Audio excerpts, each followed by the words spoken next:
হযরতে হাজেরা প্রশ্ন করলেন, ইব্রাহিম, পানি নাই, খাবার নাই, মানুষ নাই, ঘর নাই, বাড়ি নাই, মরুভূমির ভিতরে আমাকে আর আমার বাচ্চারে ফেলে রেখে যাচ্ছ কেন? কোনো জবাব নাই। দুইবার তিনবার প্রশ্ন করলেন। এরপরে তিনি আবার প্রশ্ন করলেন, বললেন, ইব্রাহিম, এটা কি আল্লাহর হুকুম নাকি?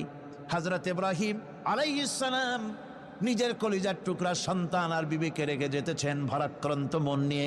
তিনি আকাশের দিকে আঙ্গুল উঁচু করে দেখালেন। হযরত হাজেরা বুঝলেন ইনি তো আল্লাহর পয়গম্বর, আমার কোনো অপরাধে এভাবে ফেলে যাওয়ার কথা নয়। তিনি বুঝলেন এটা আল্লাহর হুকুম। হযরতে হাজেরা বললেন, ইব্রাহিম রে, নিশ্চিন্ত মনে বাড়ি ফিরে যাও। আমার মনে কোনো চিন্তা নাই, কোনো পেরেশানি আর এখন নাই। আল্লাহর হুকুমে যদি আমাকে এই মরুভূমির ভিতরে ফেলে যেয়ে থাকো, তাহলে আমি ওই আল্লাহর প্রতি এতটা ভরসা রাখি যে এই মরুভূমির ভিতরে জল পানি শূন্য, খাদ্য শূন্য জায়গায় আমি আমার বাচ্চাকে আল্লাহ রব্বুল আলামিন না খাওয়াইয়া মারবেন না। দ্বিতীয় পরীক্ষায় পাশ করল। 3 নম্বরে পরীক্ষা হলো, সন্তান বড় হয়ে গেছে, বুদ্ধি হয়েছে, দৌড়াতে পারে। আল্লাহ রাব্বুল আলামিন হুকুম করলেন, ছেলেকে জবাহ করো। কত বড় আগুনের পরীক্ষা!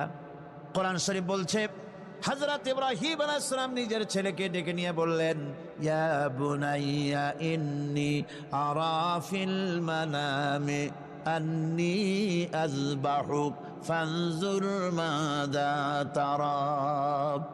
হে আমার কলিজার টুকরা সন্তান, আমি স্বপ্নে দেখেছি যেন আমি তোমাকে জবাহ করতেছি। তোমার রায় কি, তোমার মত কি, আমারে শোনাও।